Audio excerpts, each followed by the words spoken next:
Hello and happy new year and welcome to Unexplained Possibilities Podcast. I'm your host, Melvin the Crimson Taurus, and Niema isn't here with us tonight mostly because we're planning a ladies' night, so she will be tackling that. So instead, all of you people have to deal with the sausage fest. Hope you're happy. Now, it is a brand new year, so why not start it off with a bang?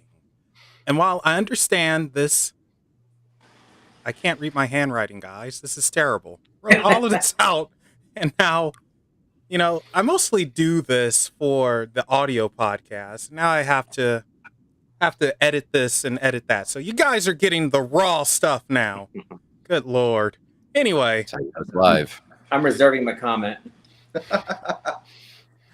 and while I understand this sounds like the start of a bad joke, these guys are no laughing matter. An alchemist, pagans, and a Satanist. Quite the triplets, huh? I thought you were going to say walking into a bar. Well, let's introduce our guest, host of the Malice Experience, philosophical Satanist, and the Dark One himself, Mr. Atius Dade, aka Mr. Malice. Hello. Our next two guests are the faces behind two pondering pagans. Please welcome these two kings who certainly know how to own the scene, Mystic Salann and Rook Tempest. Hey! Oh, you can't see me waving. Hey, Jesus. Finally, we have the man that stares down fear and rides on the wings of the one true dragon, the Batman of the occult, Mr. Kurtis Joseph. How's it going, guys? There we go. They can see us now. Or not. I hit the wrong button. There we go. Now they can see us. Boy, this is an off night, isn't it? I'm telling It's you. the whole day. It's the leftovers from Friday the 13th. It's Mercury retrograde still, I think. is it? I don't like Mercury Gatorade. Yeah. Dirty Gatorade. Yeah, well, Mercury can fall off a cliff. and I have suck so a much trouble, though, man. I can't deny the effects of this shit. 100%. Yeah. We're feeling it. Agreed. You know what I mean? I was one of those very egotistical left-hand path guys when I was younger that would say, oh, the whole point of the left-hand path is to destroy the fate imposed by the stars. But then you start seeing the science behind it. You know, like how the moon affects our sanity, the tides. And you're like, well, if the moon can affect the earth, why won't these other celestial forces, you know? So, me being ruled by Mercury during Mercury retrograde, man, it's all bad. All bad. Everything in communication's terrible. Digitally, electronics, everything goes mad. Sucks. Yeah, I dealt with that last month with my microphone deciding to be a prick, but only to find out it looks like it was the wire. But I got a new mic now, so, and you guys are getting the old one, so win-win. Right? And let me just jump right into this. So, is all of this real? This being magic, the occult, spirits, gods, goddesses, is this actually real, or is it something that we want to believe is real, but it's all in our heads? It depends on your perspective. Both. It kind of depends on you, right? You know, I mean, it's like if you go on my side of things, parts of it are, other parts aren't. Like what Mystic would say quite often about Hecate. I think it's Hecate, stirring the pot in the heavens or something. Carriage You win. know, there we go. That he doesn't necessarily literally think that that's what she's doing, but that's a representation for him that kind of pushes certain things forward. Me, I'm a little bit more literal. I definitely think that this shit's real. I definitely think that, if you dig into it and you really get into it, You know, we're not talking about Hollywood make believe here. We're not talking about, you know, demons coming out of fucking mirrors and shit. That's not what we're doing. But we are talking about actual entities that are more than willing and capable of communicating directly with you and working with you. Which is why there's always an air of caution with this stuff, right? There always has to be an air of caution with this, because you're pulling on strings, and sometimes you're not 100% sure what strings you're pulling on.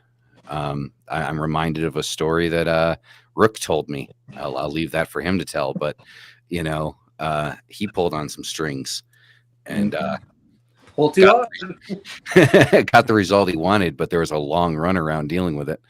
You know, so yes, I'm not answering for everybody. I'm answering for myself, but I do believe that we're not. There's no placebo effect here. This is full on reality. Yeah, I think the for me, it's the whole universal energy is represented. The Caradwen thing is a really good way for me to adapt it to the only way my brain can understand it, because my brain, I don't think I can fully ever understand and engage. If I try to engage on the level of what I think spirit and deity is, I think I'd have too much difficulty because my brain can be very small sometimes.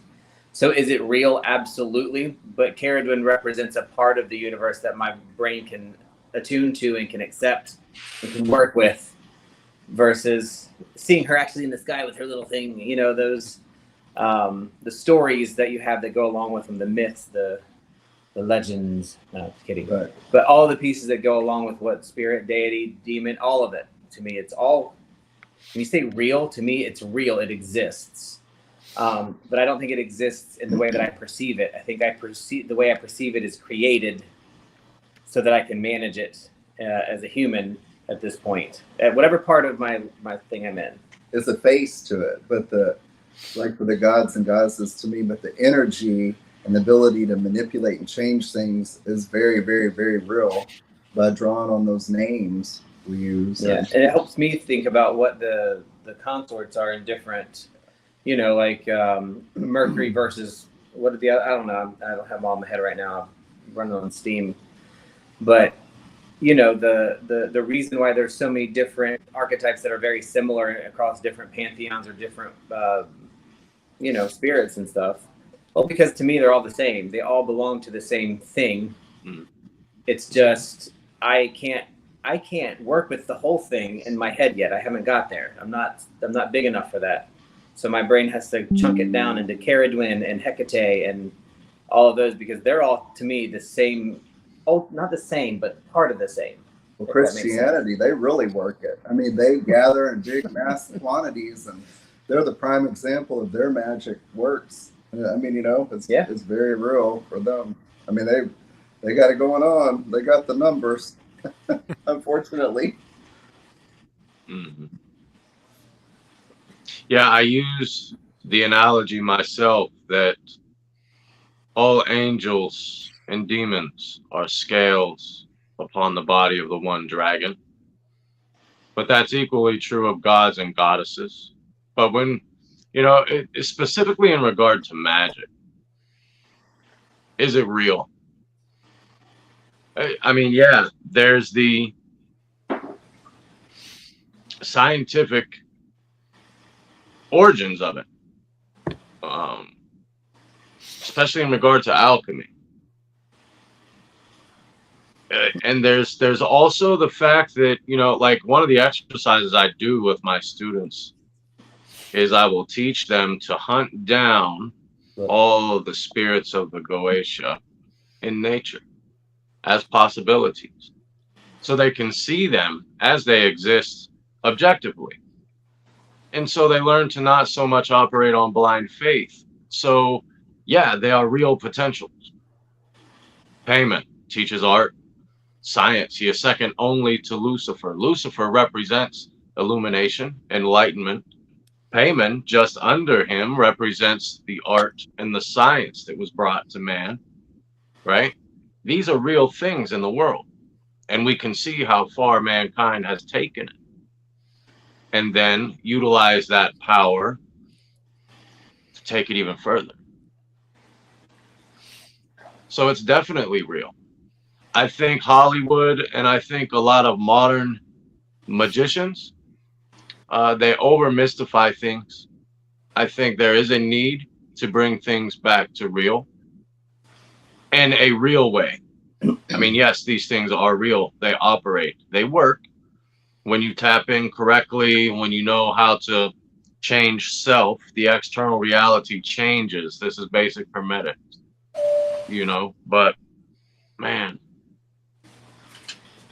it's just very complex. It's a debate that has arguments on both sides. Is it psychological, psychotherapy, or are we actually creating change? I think an honest answer remains somewhere in the middle,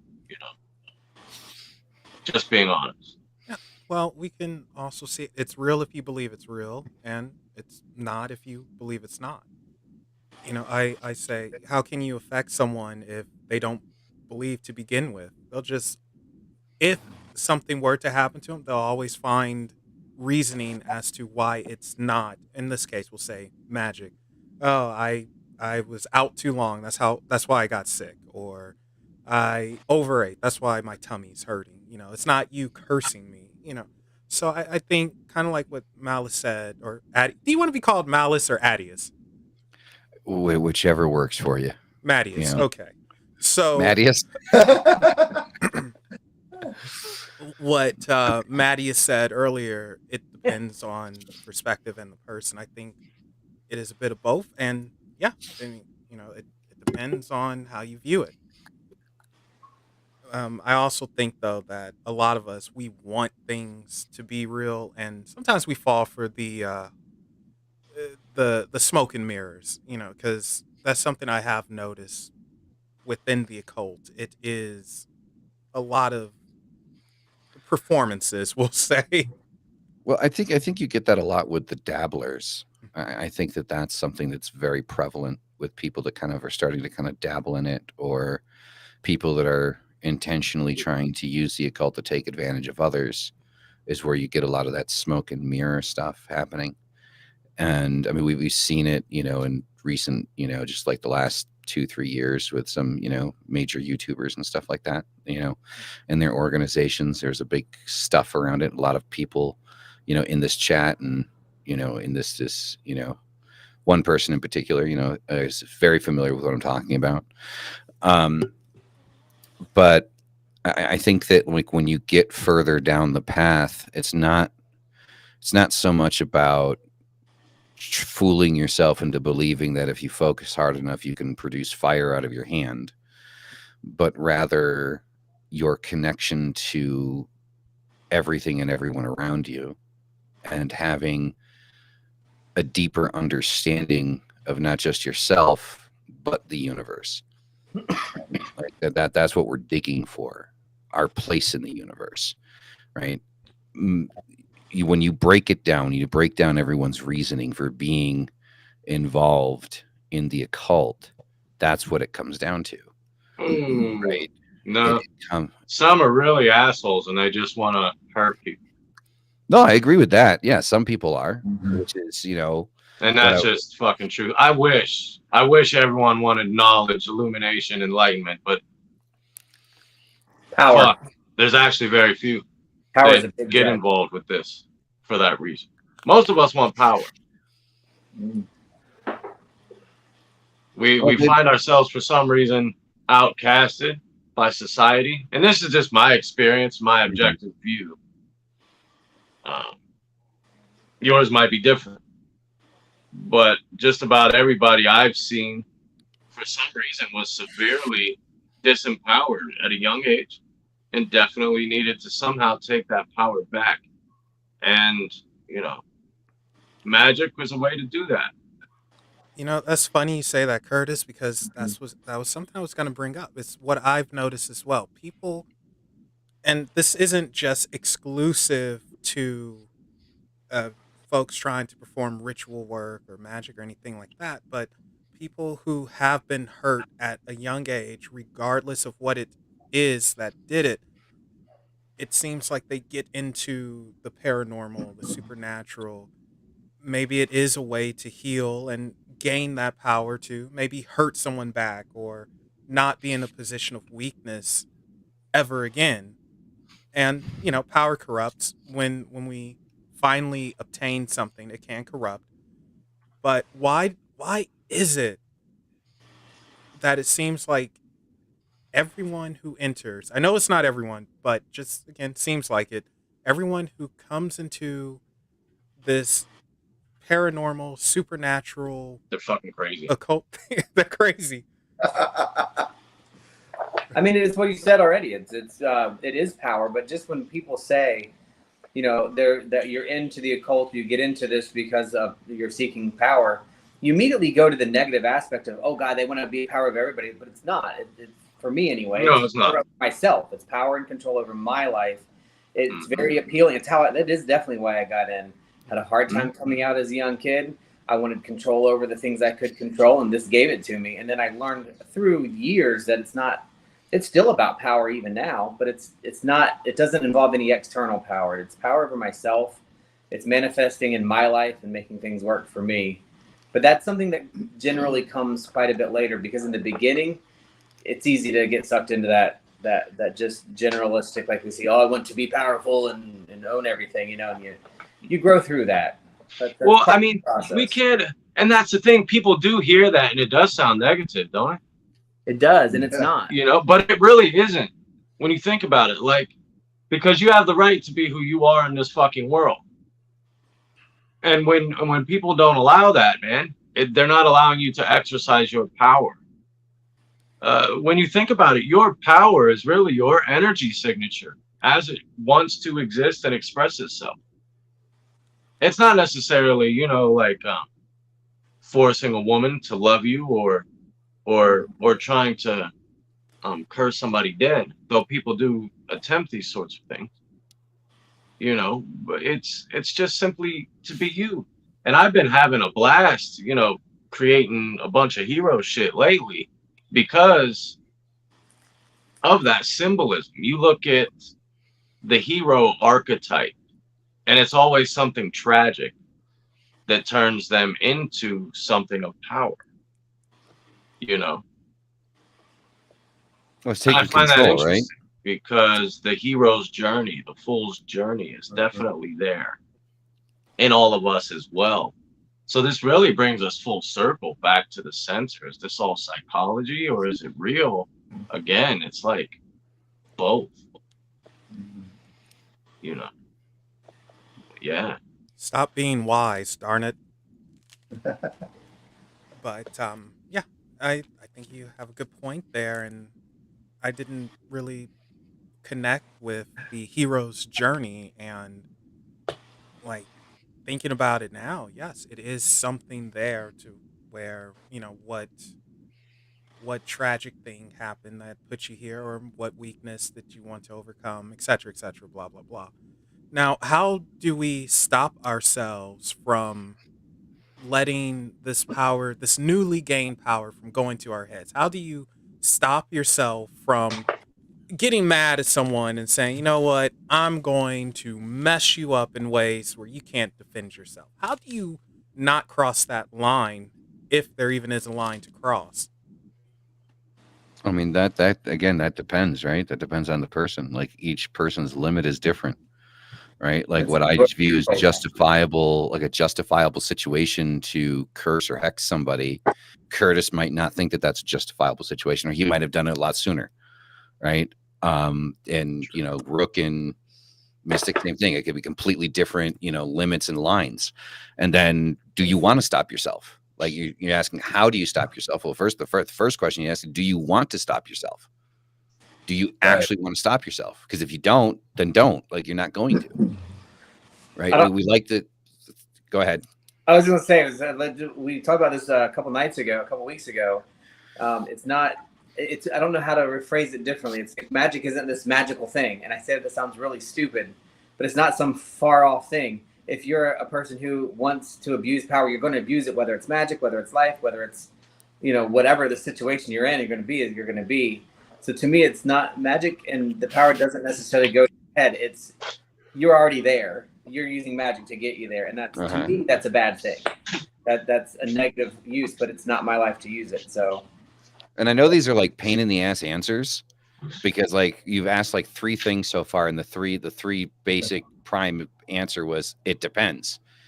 And the thing is it all depends, on the person that you're talking about, right? I'm sure that, if we're talking about somebody like EA Coetting, he's going to be, cursing somebody like, for looking at him wrong, right?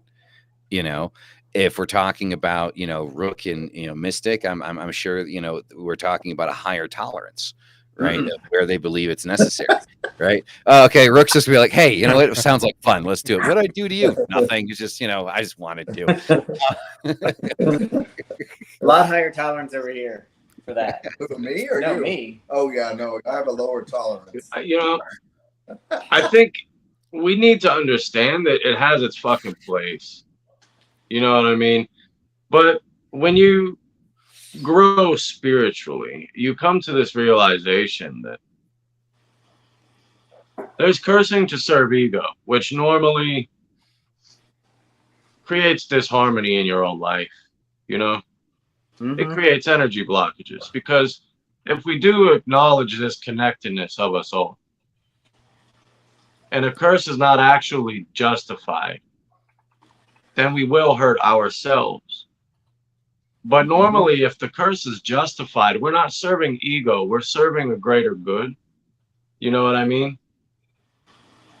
And it's kind of like this analogy that I use with my students. I always ask them, if a man is walking down the street in Cleveland, Ohio, and he hears a woman being beat up and raped in an alley,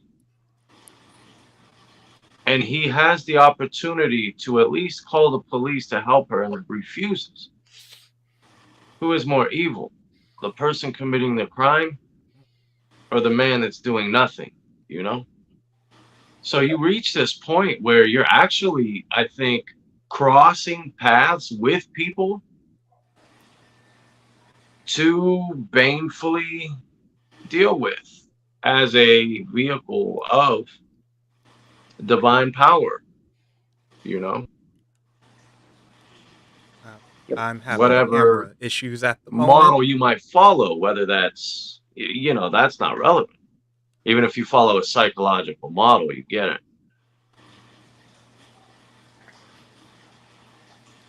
Did Melvin disappear? No, No, I'm he's still there. having, He's having camera issues. camera issues. Don't worry, I'm still here though. Actually, it looks like the whole podcast is having issues.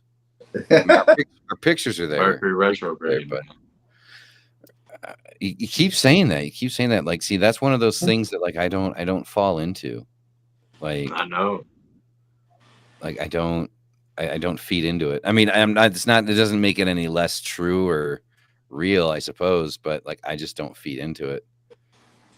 It's like it's the same concept of like, I don't want to give God credit for my successes or blame the devil for my fuck ups. I don't want to, blame. Well, again, we can look at how the moon actually affects this world. True, It's but that's science. gravity. That's gravity. Yeah, it is. No, it's not. The word lunatic, it affects our psychology and our sanity. Well, menstruation deals with the moon. Oh yeah. Oh, no, I agree, but it does a lot to do with gravity, and also the fact that we're primarily the lunar tides are one thing, but I mean, if we're going to believe in magic and the magical model, why negate that? Because you're going to have to call upon, for instance, the elements of fire, water. Why would you think that any other planet is different? They're a part of nature. Oh no, it's just I think like the way that you're talking about it is something that I would be willing to kind of like run around the track, but it gets irritating with me, like when you get kind of like the type I'm talking about, right? That just like everything bad happens. It's Mercury retrograde, you know, and it's just like, like there's nothing behind it. There's no logic, no nothing behind it. It's just that's, you know. So I'm hearing noises in the background. It sounds like a lawnmower or something. This. Oh, that was a truck going by. Oh, I was like, what just happened? I wasn't laughing at you. That brings the question to me of, you know, if a lot of people, and I've seen this a lot lately, especially people who are just getting into any type of occult, or which, you know, an occult is separate from magic. I would say just use occult as a blanket; it's easier. Any type of occult or pagan stuff lately has been, you know, natural versus people being new age or nature, not natural. And people, I think, forget that planets, the universe, interstellar space is nature. Like, they think of nature as the trees and the river and the earth. Like, but the earth isn't nature. Well, it is, but it's not the only thing that represents nature. Nature includes these things that we will probably never truly understand as a group or as a unit, and forces that exist so far outside, which is why I always try to say, you know, and I don't think it's not, you know, magic is just science that's not explained yet. It's something that we have not created a paradigm for necessarily as a world. I think we're headed that way. I truly do. I think we're in the age right now of seeing people are starting to recognize there are things that we have not been able to identify or truly work with, and it's going to change a lot of how we do things in the future. But that the point of what is natural, what is it that we're trying to work with, regardless of what your background is, it's all of it, not just one piece of it. Yeah, I mean, I just honestly, I'll tell you why. I have to accept it as a part of nature because I don't want to be a fucking hypocrite.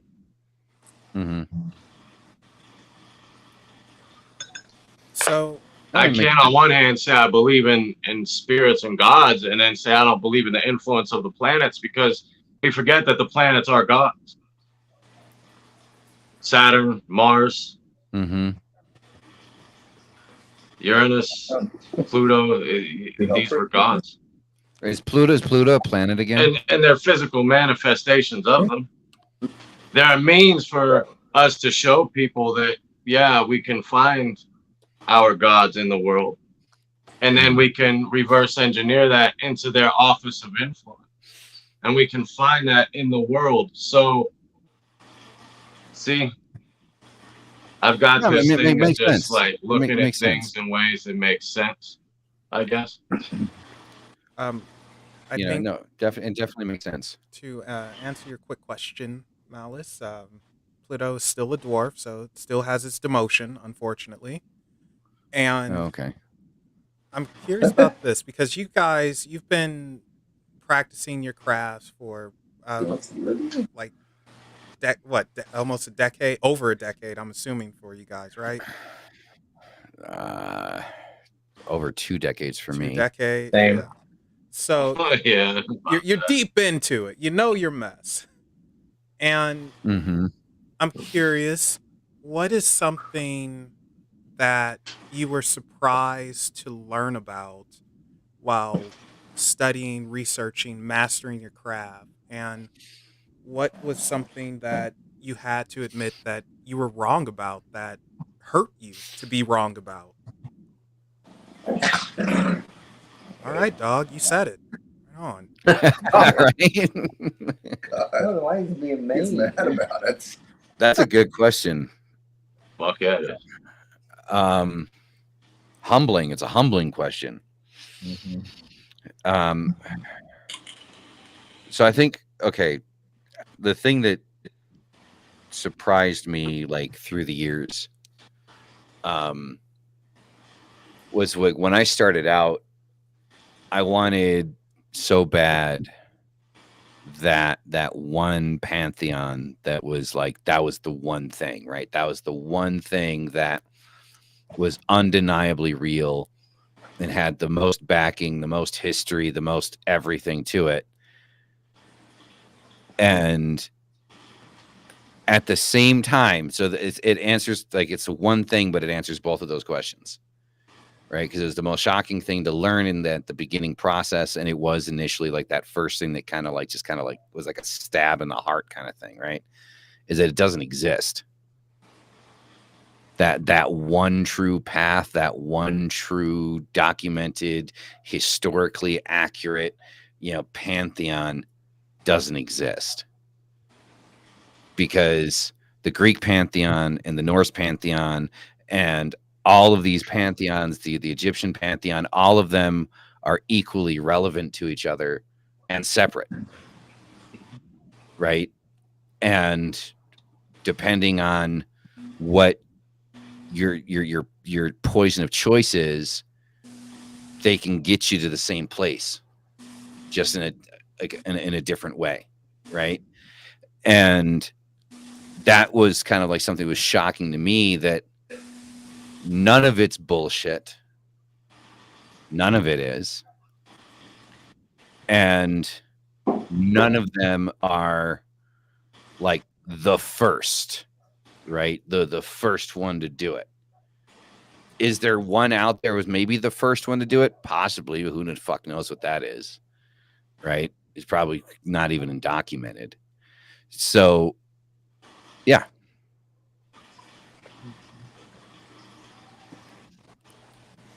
Who's taking I'm this done, by the way. I can say for me, like I've had lots of, it's how many small revelations come up over time. Like each time I'm thinking, oh, I really got this. This makes sense. And then I'm like, holy shit, there's something holy. Oh, excuse me. I don't know. Yeah, you could curse. There's a whole bunch of new things out here that's related to this one thing. Like 25 years of saying, calling the four corners or earth and thinking you have to do it a certain way, and then realizing that there's a different way that may be better or not better, but there's different ways to do it to get the same results. But just how often it changes to something new and how much you can learn on any one subject. As soon as you say you're a master of a subject, you learn that you're not. And I think that's been probably the most shocking thing to me. Like to me, in just my personal life and experience, that there's no attainment. It's just movement. You don't attain something or reach a level. You just keep tuning into a new level. You keep going to the next thing, and you keep learning new things. And each thing has a place at its point in your life. And judging yourself against somebody else's status and where they are is probably the most the most not self thing you can do, right? Meaning, if you start, for me, I compared myself early on to other people. Oh, well, she's stronger than me. He knows more than I do. He has more information than I do. He does better than I do. And then realizing that I'm at the point of my magical practice right where I'm supposed to be as I learn the different things for myself. Because, it goes back to there's no attainment for me. It's just movement. That's how I kind of look at it.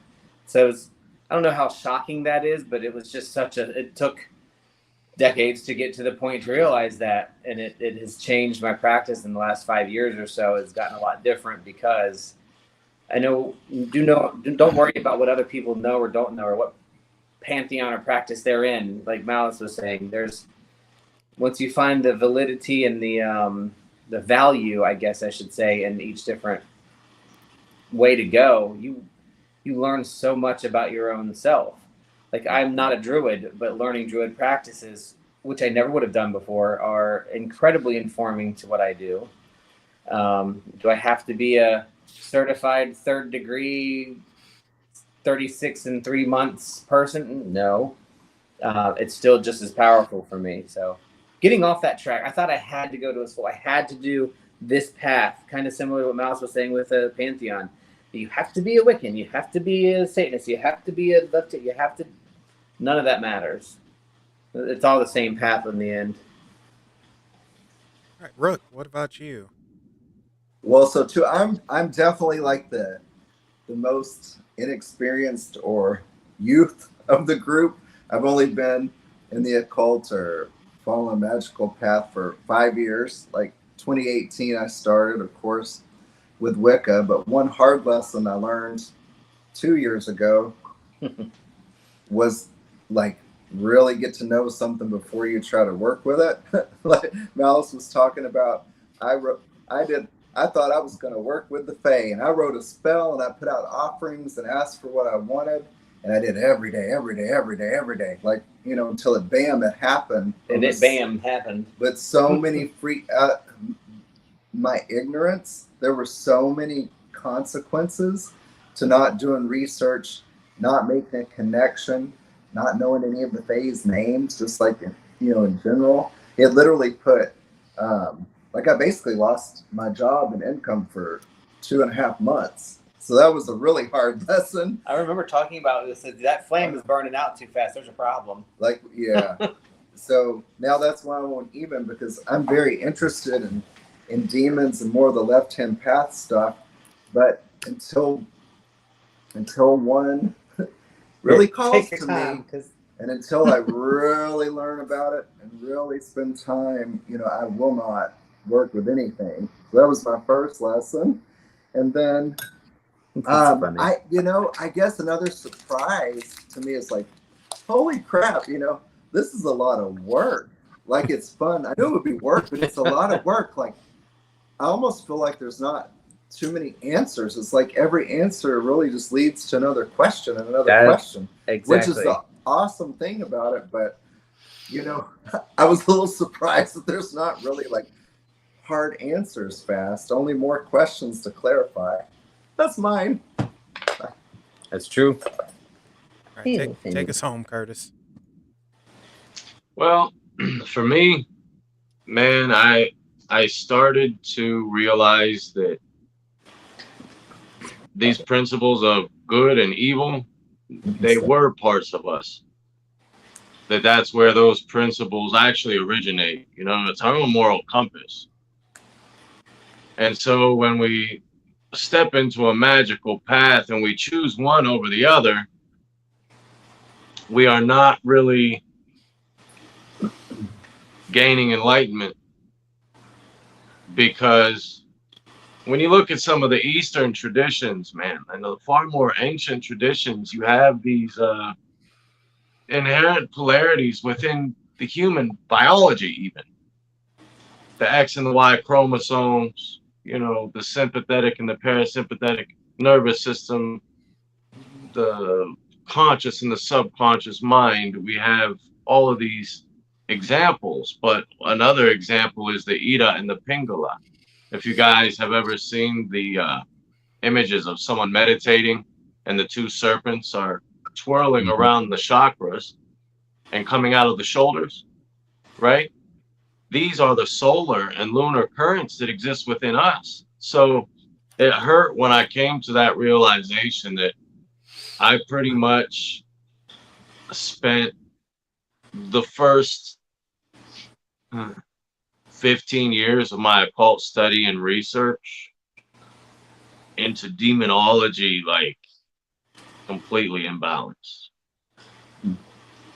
I found out that there was no war between heaven and hell, that these were parts of myself that I really needed to learn how to integrate in an assertive way, you know, in a way that really tried to create harmony and educate people and do good. Not all this theatrical edgelord, you know, nasty shit that people are doing in the occult these days. You know, it just wasn't my style. Yeah. You guys here, you do things differently. That's why we're here talking. But me being in this industry as a professional for quite some time, I can tell you a lot of us in this field who think that they are leading are just not nice, good people. You know, sorry. That's scary. How do you handle? So yeah, that hurt. Coming to realize all that. How do you handle someone who has a big mouth and they need to be called? I mean, you could call them out, but how do you handle that? Someone who just isn't any good and they have a following and they're teaching whatever they're trying to teach. And being that you're a practitioner, you're seeing this, because I can see that hurting someone who actually cares just as it's like it's a lump. Call them out. Yeah, you just got to call them out. I mean, I remember Kurtis and I had this conversation some time ago about co-editing. We got in depth about it. Yeah. About, and if I remember correctly, Kurtis, you agreed. I mean, that you should have called them out earlier. Oh yeah. You let a lot of shit slide that you probably shouldn't have let slide, and by the time you got around to the point of actually calling them out, it was a little too late on the bus ride. Right. And so I think, when it's a slippery slope, it is, because there's two sides to this. When you see somebody taking advantage of other people, and you know that they're taking advantage of other people, you want to be able to call them out, but you want to be able to call them out in such a way that's going to put the karmic needle on your side, so to speak, right? In such a way that proves what it is that you're seeing to the people around you. You don't want to just call them out about anything just for the sake of calling it out, because then you're the asshole, right? Right. So it's a slippery slope, because especially when you're talking about somebody that has a following that might be bigger than yours or the same size as yours or whatever, calling somebody out can very easily and very quickly backfire. I'm not saying don't do it. I'm a big mouth. I'm somebody that, like, if I feel somebody needs to be called out, I do it. Hence the beginning of my channel, calling out LFM and the crap that she was doing with the tarot decks and stuff like that. That's how the whole channel got started, because I have a big mouth, right? Are there people that hate me because of it? Yep. Has the community grown because of it? Yep. It's a double-edged sword. Yeah. Definitely. Okay, so I'm going to take it to a different level. Wasn't really planning to, but let's do it. Why not? We'll get crazy tonight. I'm assuming everyone believes in freedom of speech to, as long as it's not harming someone else. Don't. I almost said something I would have regretted. But that freedom of expression and doing your thing.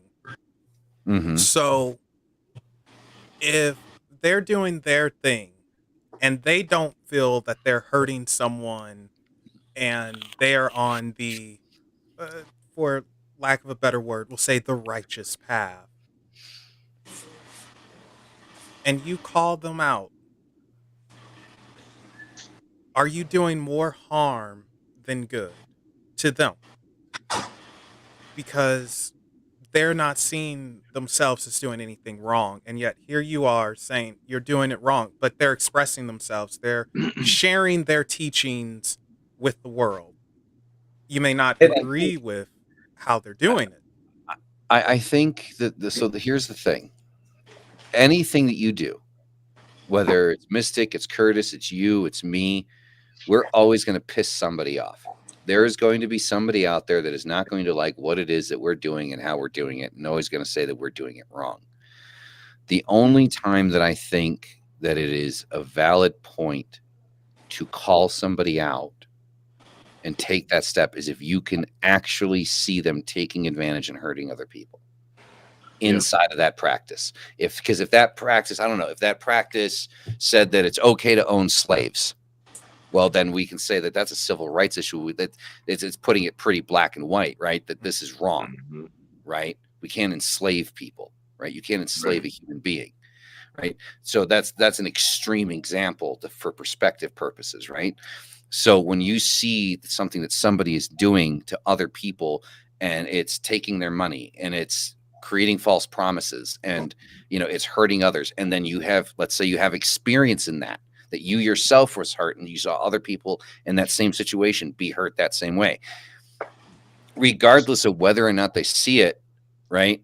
The guy that made everybody drink the Kool-Aid didn't see what he was doing was wrong, but it was wrong, and a lot of people died because of it. So I would think that if somebody would have stood up and actually said something before they drank the Kool-Aid and pulled them the hell out of there, it would have saved a lot of lives, and it would have been better rather than worse.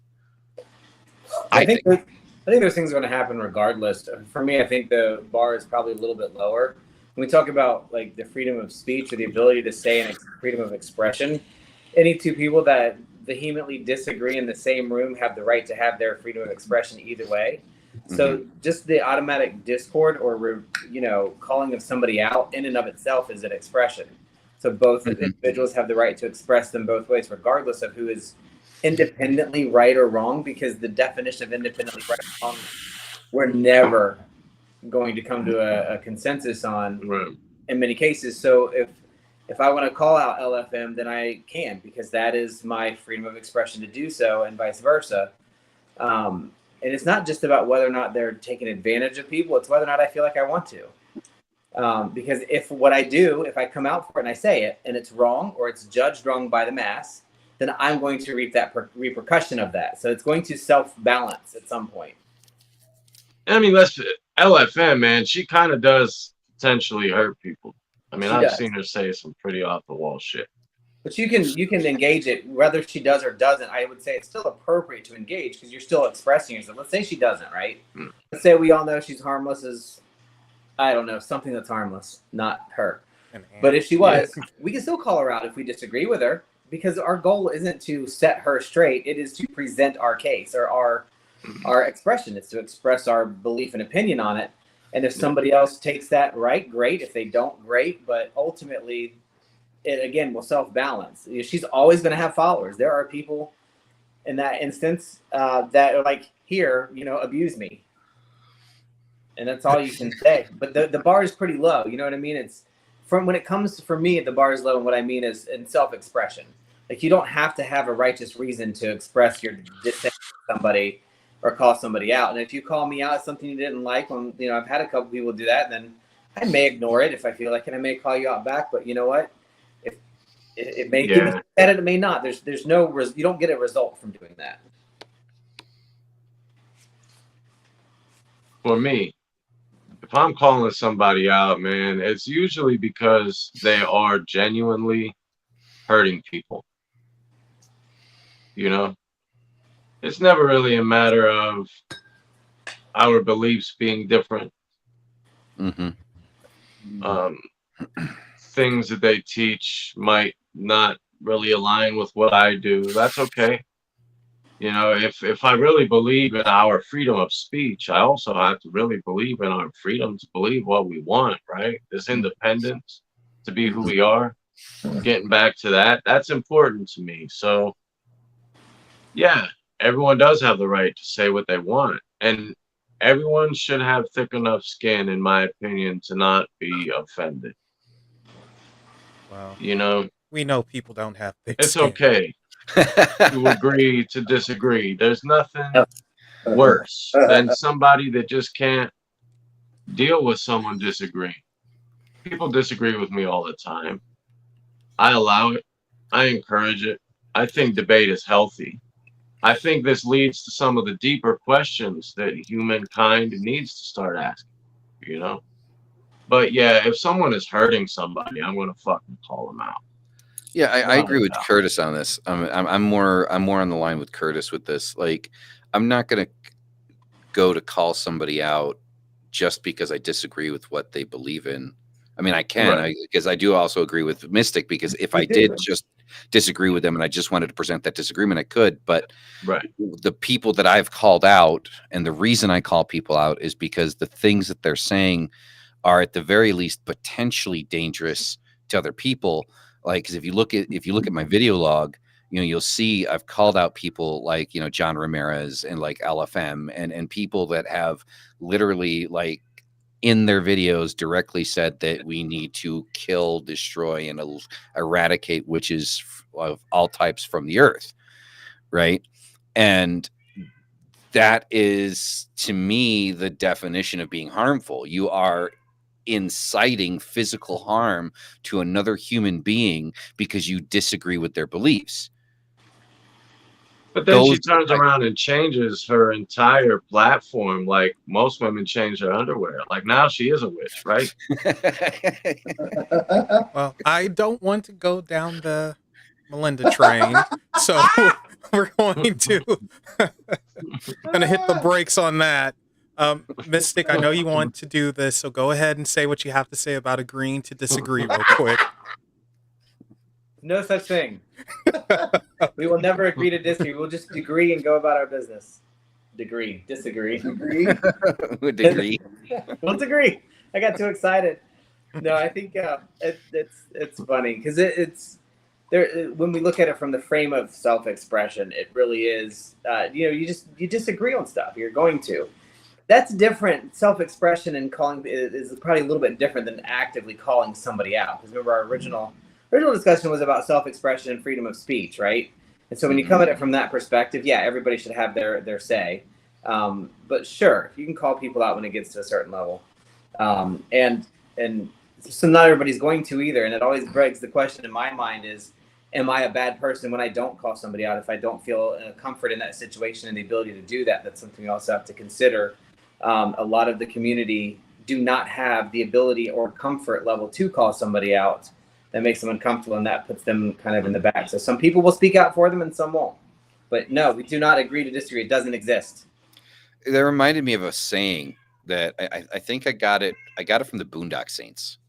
The greatest evil to ever exist is the indifference of good men. Yeah. Well, it's like what is it? Rent. The opposite of, I forgot who says it. Oh my God, it's not Rent, but it's in the movie. The opposite of war isn't destruction; it's indifference. Mm-hmm. So, is there an absolute right and an absolute wrong? Because fuck no. Well, now. No. It's good and evil. Okay, this is my perspective. I can't speak for the rest of the people on the panel here. Good and evil are intentions. Good and evil aren't these ideas that have been presented to us since we were children. The idea of a superhero and a supervillain, right? We like that dichotomy. We like that duality, that head-to-head battle of good versus evil, and good always triumphing because good people will always be okay, right? But no, it's intention. Good and evil is different than right and wrong, though. I mean, to a degree, yeah. If we're going whole down, different psychological aspect between good and evil than there's from right and wrong. So, like, I've always used the extreme example of like talking about, okay, if we go into the 10 Commandments in the legal system, because it's used both of those as an example, right?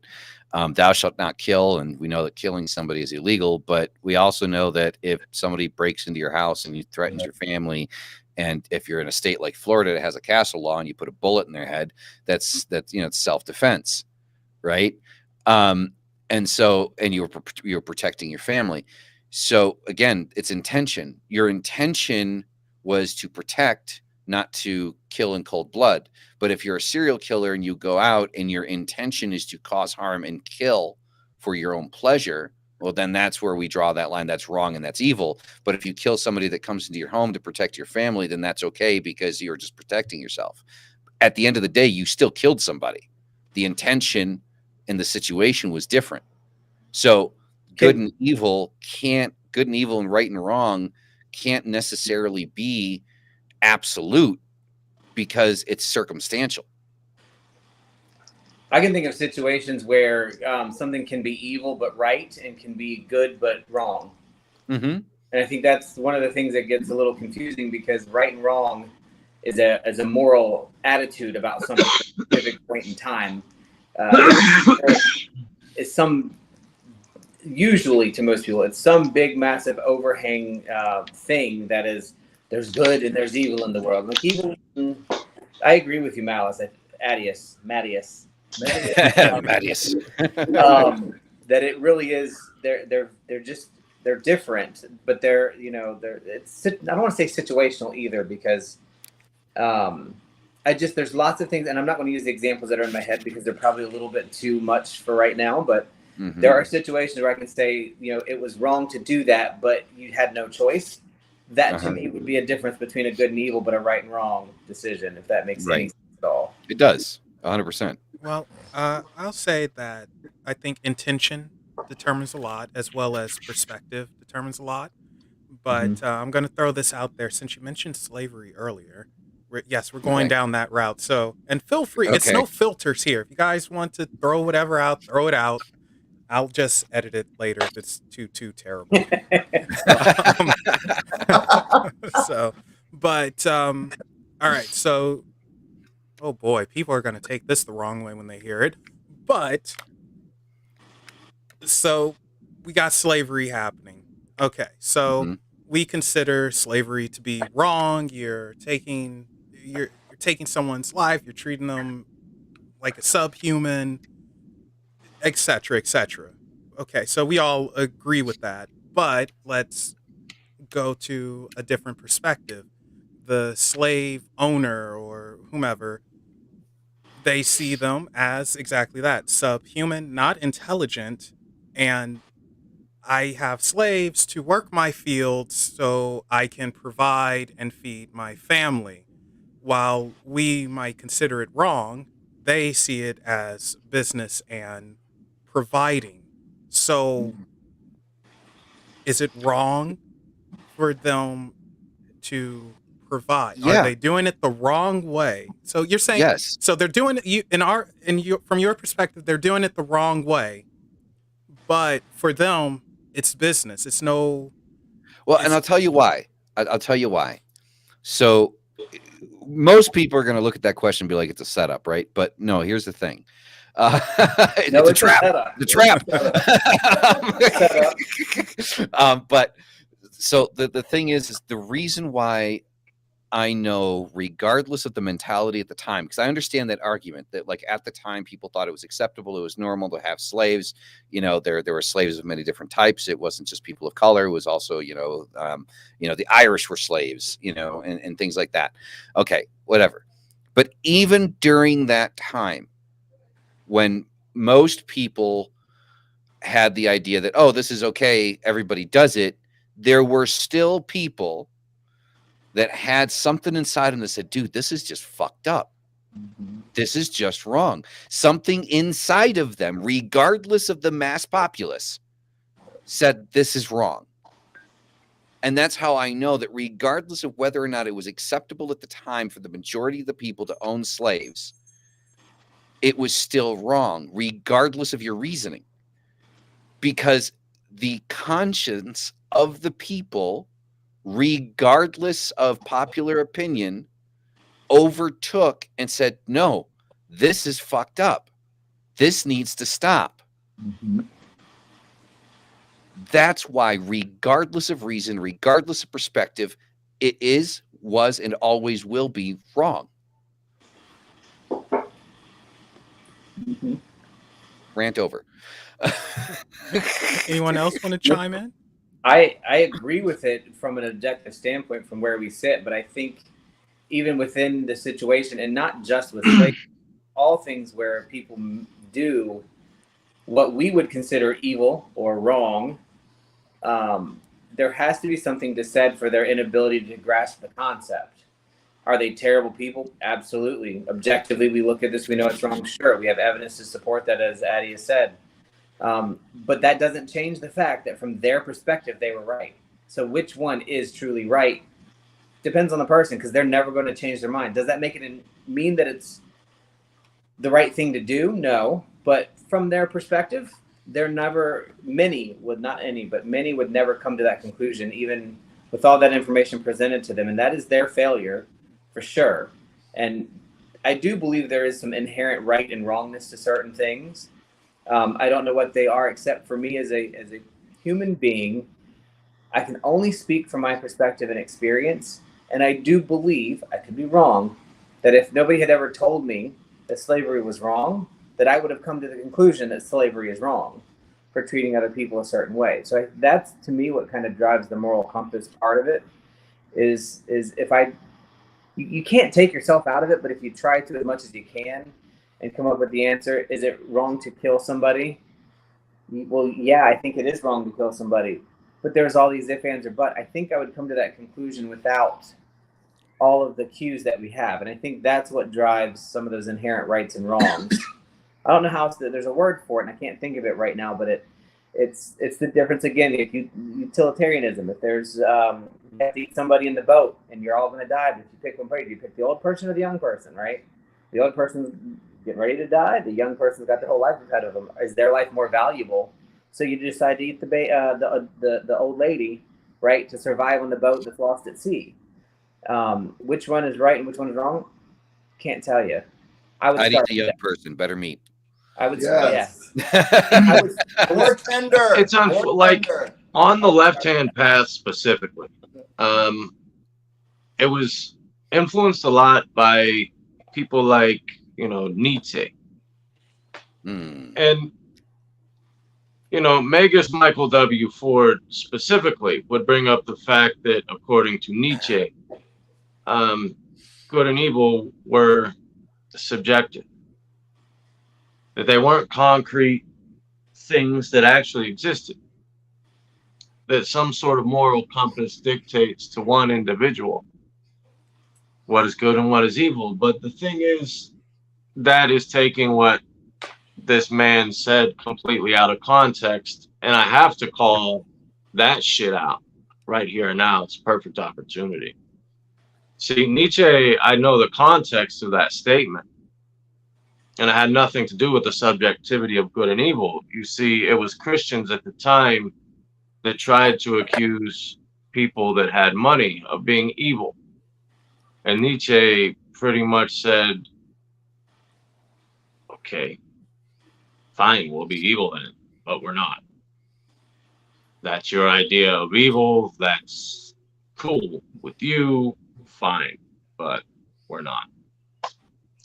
Now we know this guy was a nihilist for the most part, but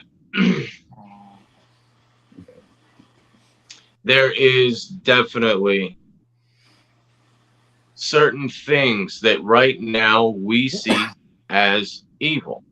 For instance, pedophilia. But when we look at the modern church, damn, we going down that rabbit hole. All right. And we look at the Bible, pedophilia and actually marrying underage children, pretty normal. When God said, go in, rob, loot, steal, rape. Village.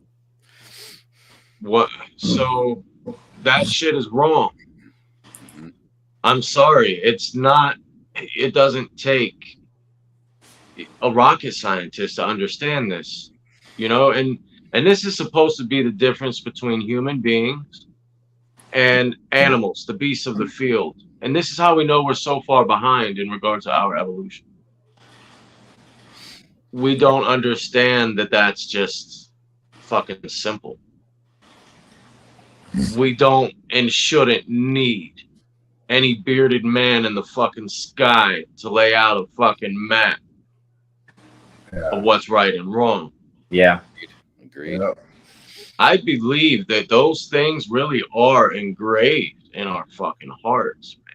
And anytime a person lacks empathy or compassion, oftentimes it's created through traumas, and illness sets in up here. I don't know. completely agree. No, I completely agree with that. Yeah. One of the reasons why I've always said this, like with the Order of Baphomet, like our tenets are not a guidebook to teach people how to be good people. Like it's actually in the tenets.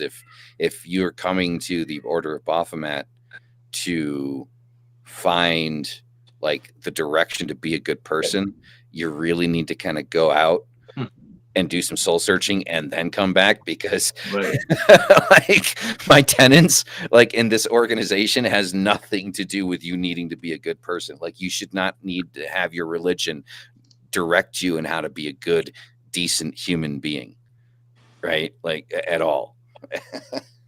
So I completely agree. Well, yeah, I go back to that. If you try to take as much out of everything you think, and ask yourself the hard questions: do I really think X, Y, or Z is wrong, or like just by itself, and you can still come up with that conclusion. Those are things that really shouldn't exist.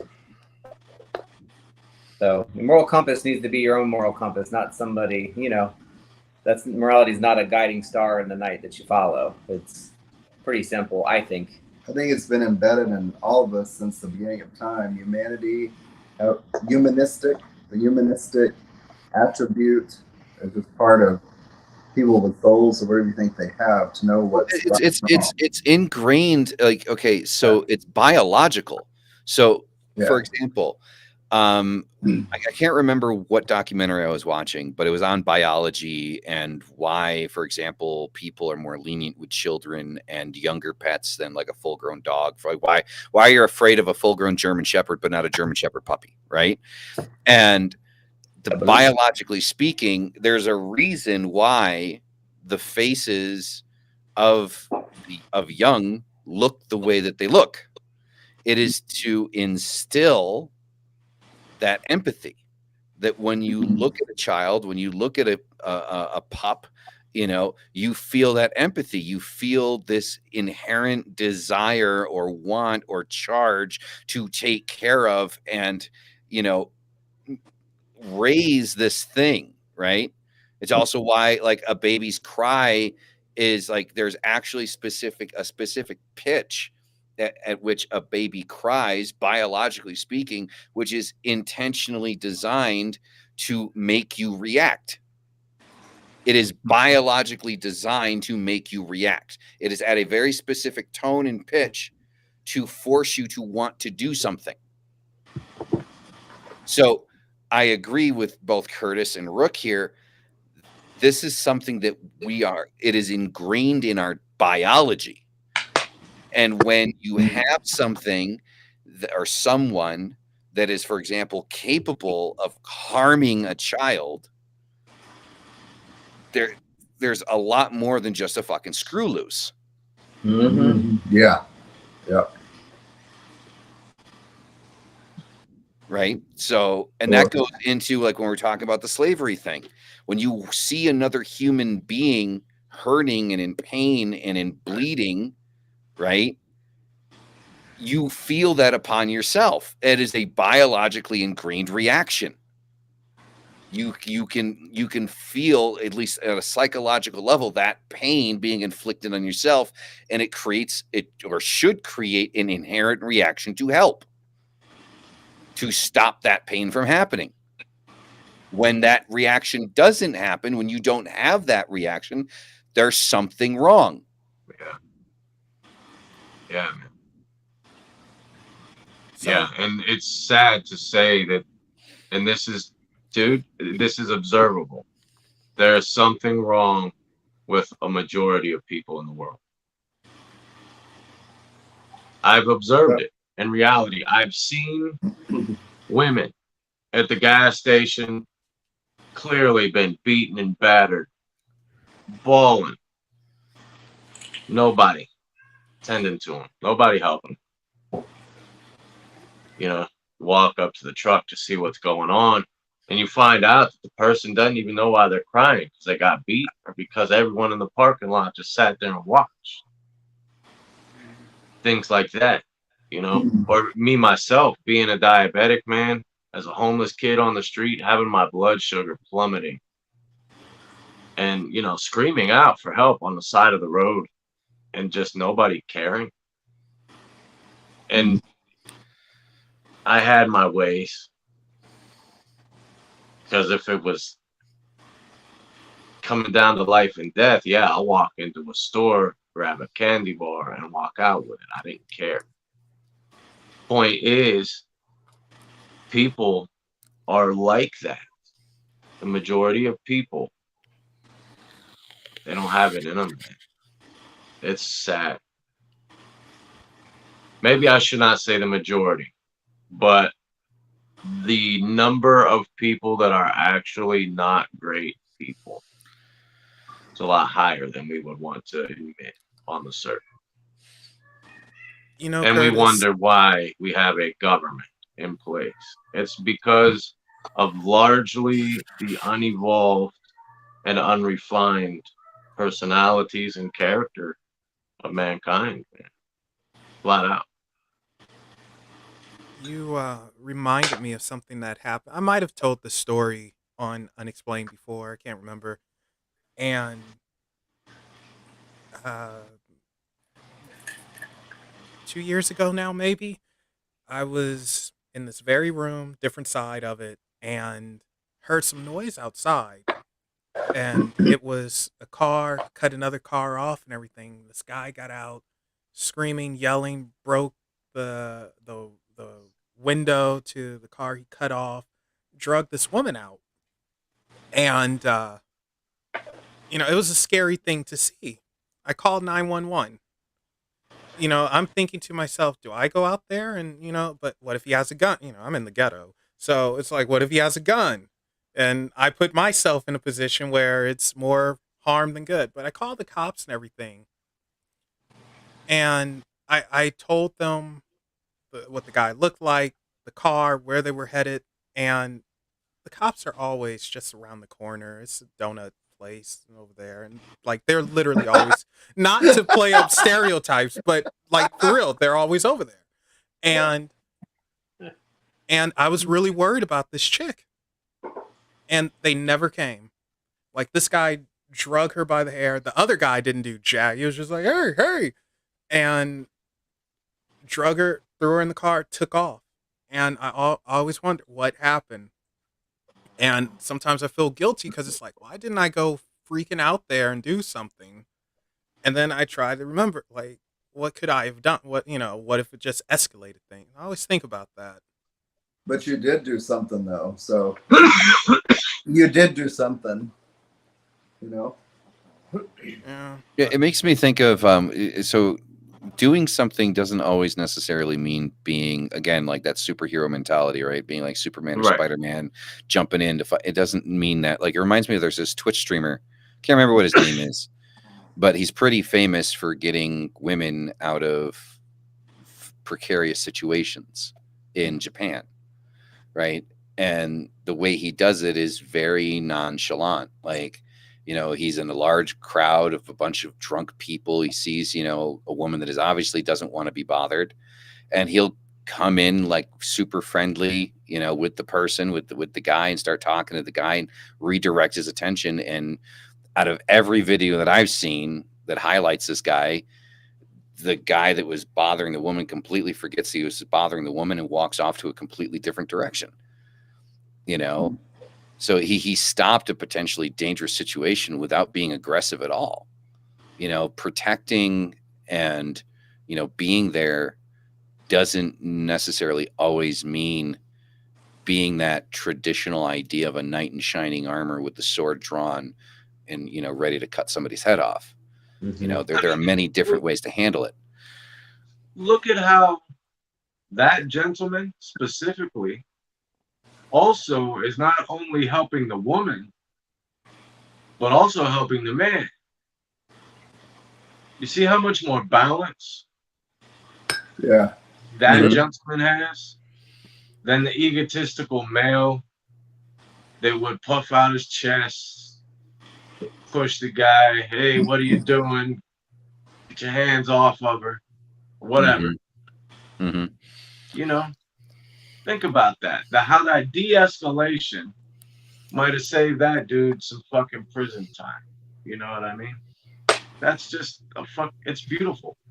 Mm-hmm. Mm-hmm. It's subtle, but it's a good example of how refined humankind can and should be. But the majority of us are not. But that's a great example. Perfect example. So, speaking of humankind, so you guys all have differing backgrounds, like I said at the beginning, alchemists, Satanists, Pagans, walk into a bar apparently, and Yeah. we seem to get along fine. Like, honestly, we seem to get along fine. Might have disagreements, see things from a different perspective or whatnot, but why is it that the majority of society can't get along like this? And not just in the magic community, beyond that, society as a whole, why can we not just get along? Not to sound like Rodney King, but Ego. It is ego. It's People ego. don't talk We all want to appear like we have more control over others because that shows others we have more power, more dominance. That gets us more money, more pussy, more clout, more respect on the street. It's all about ego, man. Exercising ego. You know what I mean? Now, I am not one of these people that believes in ego death. I believe in the transmutation of ego. I think this idea of ego death is actually psychologically unhealthy. I'm not a psychologist, but I think the ego to an extent is important because it's where we get our sense of individuality, right? I think we need to make sure that our ego is serving the majority, like the greater good rather than self. That's the key. It's like circumventing the ego to work for us rather than against us and others. But yeah, it's ego, in my opinion. It really is. That's why people can't get along. You know what I mean? It's why people cannot get along. 100%. You want one group of people to look less than so that another person or another group of people looks better. Look, we're all human. That doesn't make sense. You know what I mean? And then there's the gender wars, the pronouns, and how everyone's getting all offended over that. We are all willing to be who we are in this world, so why can't we all just allow people to be that? When you can really and honestly allow people to be who they are, you know you're on the right track, and you're like not necessarily a part of the world's problems, because the ego, man, that's it. Even the most schooled Christians, they're in church every Sunday. They want to be seen as the best Christian. They want it to be in their fucking obituary. It's stupid. Accurate. Yeah, I think ego is definitely the first thing that comes to mind. I think a lot of, and I would say probably most people come to the conclusion that when you are in a magical or pagan or occult or left-hand path and you're learning about how to manifest your own life, you put ego first because that's what it sounds like. But many you just don't recognize that ego is not about serving the self in finding a path to something that feels good. Because I can't tell you how much when I am having a hard time or I'm feeling like things are just messed up, the only thing that makes me feel better is when I see people doing things for other people that they wouldn't do, right? So biker dude getting off his bike at a light and helping an old lady cross the street, I will cry for days on that. And that is the reminder of myself that my ego and even manifesting for myself doesn't take away from my ability to serve other people. It's why I went into being a nurse. You know, it's there's a piece of it that, and I'm not great at it sometimes. My ego takes control quite often. It's just a matter of reminding myself that it has and say, okay, wait a minute, what are you really doing this for? And what's the end result? And when it comes to getting along with other people, it's not that. It's one of the reasons I hate tolerance. I don't like the word tolerance because tolerance just implies barely allowing you to exist in my space. It's like, no, it's valuing that if I expect to have my own self-worth and to be able to be the magician of my own life, I have to make sure that there's space for other people to be the magician of their own life. And that is where ego starts serving me at a higher level, where I'm not so worried about being first that it's okay to be second or third because I'm still first in my own. That is actually a newer revelation or a newer process for me, I'd say, in the last 3 or 4 years that I'm still working on, because I always had to be the best nurse. I had to be the smartest in the class. I had to be the fastest on the track team. I have to be the first in all of those things. And not being first doesn't mean I'm not winning, because I'm not winning for somebody else. I'm winning for myself. My ego is being served by helping other people when I can. I think it's the reason for you why you do so well at your job, because you do things that other people don't have. And that's going in and serving. That's servant leadership, but really allowing that to exist on a separate place. Yes, and I think because people are less willing now, for whatever reason, to have discussions and conversations for a multitude of reasons, whether it's you don't want to offend somebody, or maybe you just don't care to get to know them. But most of the time when you talk to people, I mean, none of the other stuff matters. I mean, this is all great, all the digital, that's great. But there's nothing that can take the place of a conversation with somebody. Right. And I think that's just happening less. Yeah. Yeah, definitely. Especially conversations between people face to face. You know what I mean? Normally, people are on Facebook and Messenger. And whatever area of whatever the fuck they are obsessed with, whether it's occult groups, paranormal investigation, soap operas, 3D printing, whatever. Yeah. You know, people they always put on this social media mask. Mm. You know, the kind of people that they get into this narcissistic evil control, just dump on the entire family, and then moments later gets everybody together to smile for the camera. Oh, we're all going to the park. That kind of shit. I've lived it. I've lived in it. It's gross. People lie like that all the time, man. But to actually sit down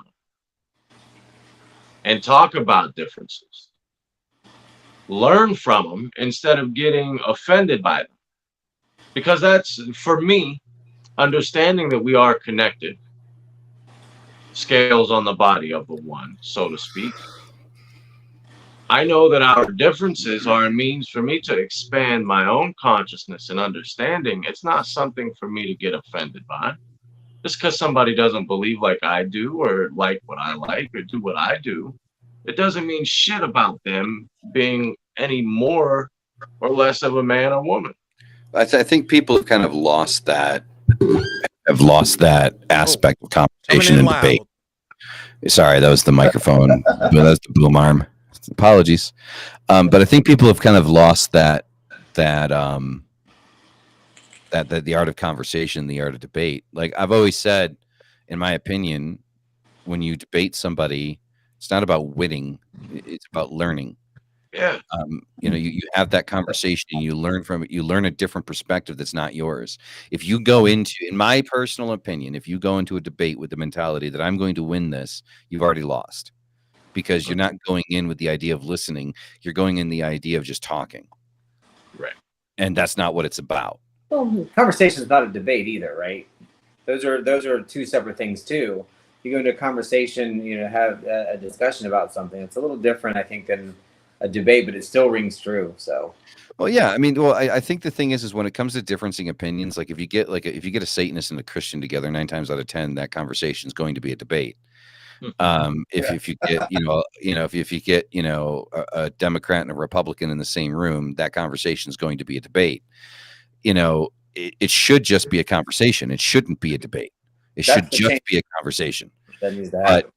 But sadly, 9 times out of 10, it turns into a debate because everybody wants to be right. Everybody wants to be king of the hill.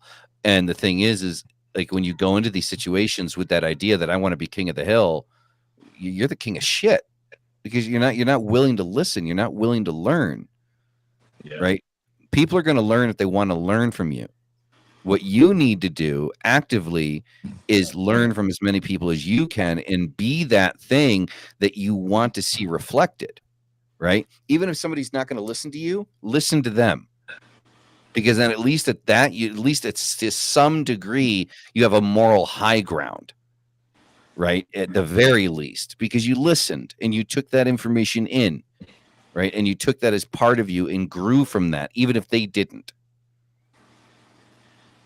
Yeah. So sometimes people feel like if they don't get their point across, that they've lost. And that's a problem too, because I don't have to prove my point to anybody but myself.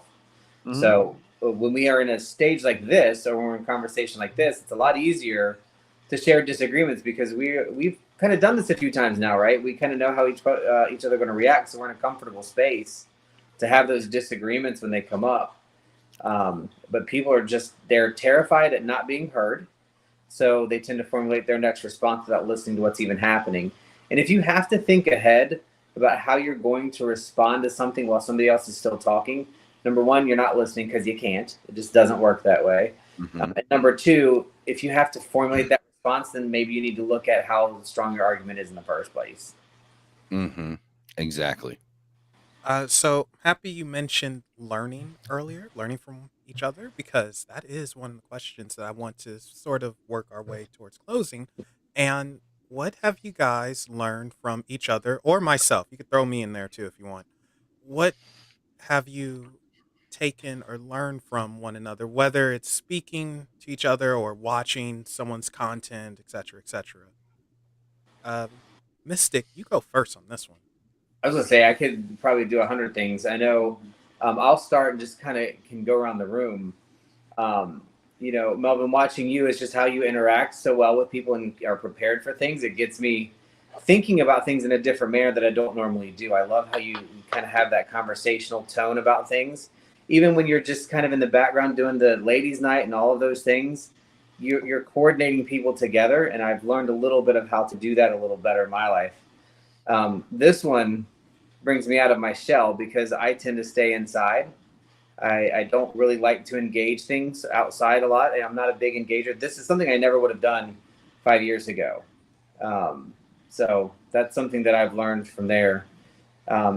Atius lets me be pissed off and get over myself really quickly. You don't pay you no mind. Yeah. But the thing, shut up. The real thing on that is that I never, ever would have been interested or even looked at the left-hand path. So everything I know about left-hand path has started from the podcast. And Kurtis, you have just, it's interesting because I watched, I go back and watch a lot of things behind. I don't do a lot of live stuff because I like to stop and rewind and make sure that I'm actually learning and figuring things out. And it's just the method that you use, that you're bringing in a scientific aspect to something at the same time making things make sense. So just, it's ways. The thing that I'm learning the most from all of this stuff is not what is the thing, it's how to do the thing, if that makes sense. Oh, yeah. Rook? Yeah, man. Like, oh no, Kurtis, Rook is up, me? not you. Hush, No. Kurtis, hush. Oh, yeah, go ahead. Go, it's Rook. Darn it. You can go. No, Rook, it's on you. We're going counterclockwise here. Yeah. You don't have to do everybody like I did. I just wanted to start off. And Well, no, I wanted to win. Well, Melvin, you have just like the best energy, and I'm a pretty positive person as well, but I've learned to always maybe maintain that when I'm getting frustrated or challenged, or when I do disagree with somebody, to keep more of an even type tone instead of getting angry or make nasty comments. I've learned that from you. Really? Yeah. I haven't seen a change. Mystic, he actually like brought me to the like kind of opened that door. He was doing something, I think it was the order of bards, ovates and druids, and I was like, I didn't pay attention. But it was like 3 months later, then I started saying, okay, like, what is that about? And it kind of really opened the door into magic, paganism, the occult, and then both from Kurtis and Atius, because I've known Atius for a while, and then watching Kurtis's videos really over the past year has taught me like how to speak up and stand up really for myself when I disagree, but then wrapping in Melvin's part and doing it in my own way, in a respectful way, but to not be silent, really just to kind of stand up and speak up, which is good, because before I was like this, I don't like confrontation, when really it doesn't have to be a confrontation, except with him. I'll confront him every day. But standing up and speaking up doesn't have to be like a confrontational. So from you two gentlemen, that's what I've learned from our interactions. What can you say? Now you're on Kurtis. Yeah, we won't talk. Yeah. Well, first of all, you gentlemen, I gotta say, just watching your relationship dynamic, it's been a pleasure. Because you guys got some stability and actual love in your relationship. You know what I mean? And that's always good to see. Because you don't find it too often. But yeah, Mystic, you're always who you are, and you're not afraid to be that. You pay attention to the logic and you call it out. You know what I mean? If someone has had too much to drink and they say something that doesn't make fucking sense, you'll fucking call it out. It's just I feel not called a problem for you. And that's a great thing. It's a great thing because in this community, we need more people to keep that reality check in place. But watching you and Malice interact in the podcast has always been a learning experience because you guys really don't agree on a lot. Yeah, we never agree to disagree either. At the same time, though, you guys still learn that. You use that as a way to learn. And that's what I'm all about. That's why I resonate very well with the show, because I prefer to be that way. I prefer to see differences and see them as a means to grow and gain understanding.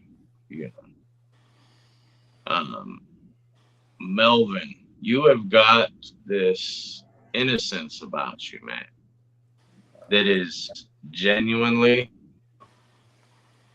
it's just genuine. If there is an innocent man, you are an example of it. And I don't mean that in a weak, sissy kind of way. I mean in integrity.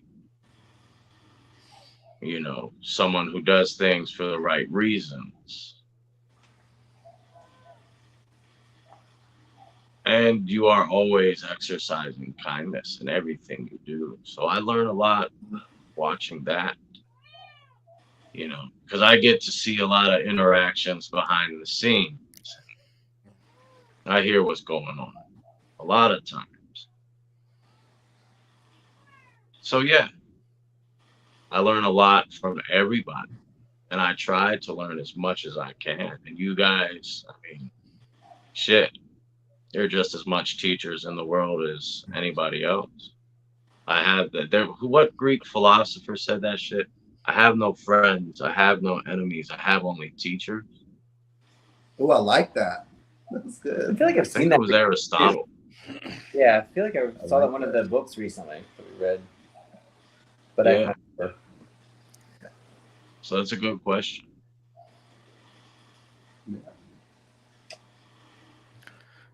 So does that leaves it on me?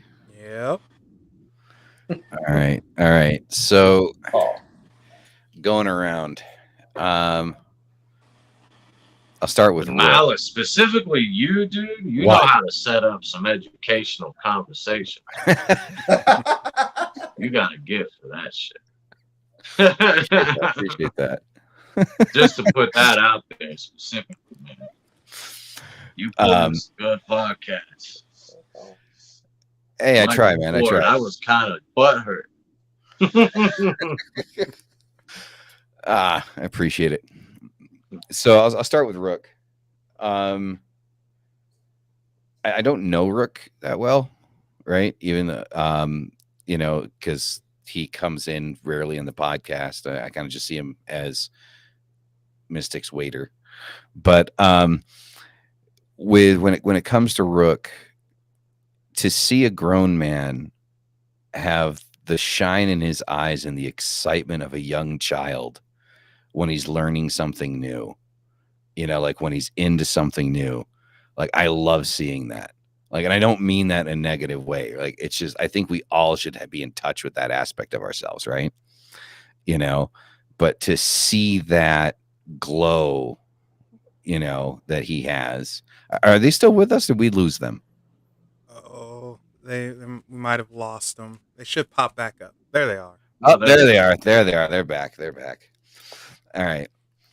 So yeah, that definitely like with Rook, that's something I appreciate seeing, is knowing that you can be an adult, but you can still have that that childish intrigue into something and want to dig as deep as possible. Like, that doesn't have to die just because you get older. With Mystic, how to check my wording when I say something. Because there's so many damn times that, like, I'll say something and he's like, no, and then he'll say something. I was like, that's exactly what I'm saying. He's like, no, but that's not what you said. I was like, well, to me, that's what I said. So, check my wording. So, like, there's a lot of times that I think that some things are common sense and they're just not common sense. And when Mystic adds what I believe the common sense factor is into what it is that I'm saying, it kind of creates this different level of clarity. With Kurtis, man, it has been an honor knowing you.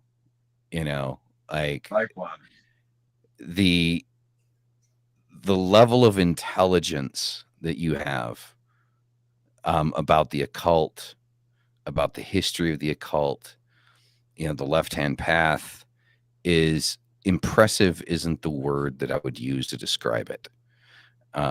It is beyond impressive. And I could only hope to be able to provide the educational experience to the people in my community the way that you do with the people in your community. And though I have very little, if any, interest in alchemy in and of itself, you make it interesting. You make it interesting. Like, anyone else would try to talk to me about alchemy, I'd be like, you do it, and I'm there. I'm for it. And the analogies that you use, the way that you put things together, like the way you're able to build a scene, and apply it to, the active, living, evolving world around us, right? It makes it something that is intriguing to learn. And I've learned quite a bit from you of that. Thanks, man. And Melvin, you're just good people, man. You're just good people. Definitely. Yeah. Even though you passed me up on how many damn times for these panels, right? He's like, yeah, I'll get you back on the show a year later. But it's partly my fault. I'm just never available. So, but no, Melvin, you don't give a shit about what people think about you in the way that I don't want to give a shit about what people think about me. Like, people could talk shit about you left and right, and you're just like, yeah, I'm just gonna eat my pork chop and drink my Kool-Aid. That's what I'm gonna do. Or my Lemonade. Oh, come on. And pick the right word. It's just one of those things that I admire about you. Like, you don't let things get to you. And for as much as I like to sit there and say that I don't let people bother me, I don't let things get to me, they do get to me, right? Certain things do. But the way you're just kind of like, you're just chill all the time, I admire that.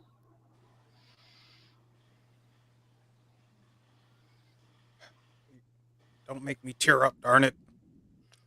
Okay.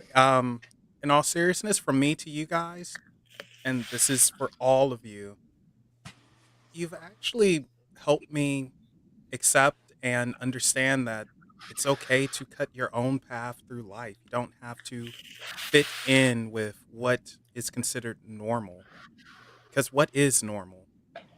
Do your own thing, enjoy, live your life, have fun, create your own path, live that uniqueness, which so many people don't do, and you guys are doing that. That's one of the best things I've learned from each and every one of you.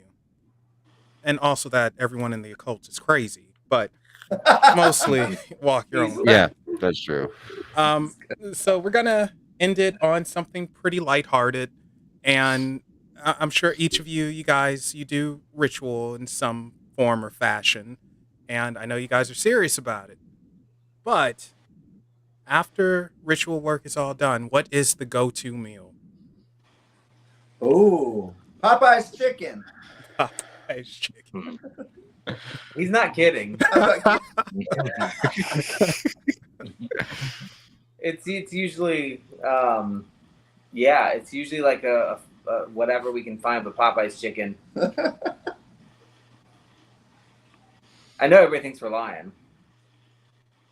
I haven't had Popeyes in like 7 years, but I mean, if we had Church's chicken up here, it'd be Church's, but we don't, so it's Popeyes. I like If we had Del Taco here, it'd be Del Taco. I like Church's fried okra. Love that stuff. Or if we had Taco, Taco Bueno, actually, is one thing I really miss from Texas. Taco Bueno. We had Del Taco in Atlanta. We should have eaten there this week. Taco Bueno's big here in Texas, man. Yeah. We love it. All right, but your official answer is Popeye's chicken. Popeye's chicken. I would say my official answer is really a full meal. I don't do the cake and ale shit. I want banquet. I want food. For me, for him, all right, go for it. Yeah, go for it. Yeah, honestly, something home cooked. I'm gonna cook. Usually spaghetti, honestly. Oh, It's quick and easy, not too involved. Carbohydrates. And go to sleep, That's a good one. I guess I'm gonna be the only one that says a glass of wine or a whiskey. Like that's usually what happens after a ritual. Is normally it's a glass of wine sometimes, but yeah, right. Like there's just something about like a a nice glass of wine or a whiskey on the rocks right afterwards.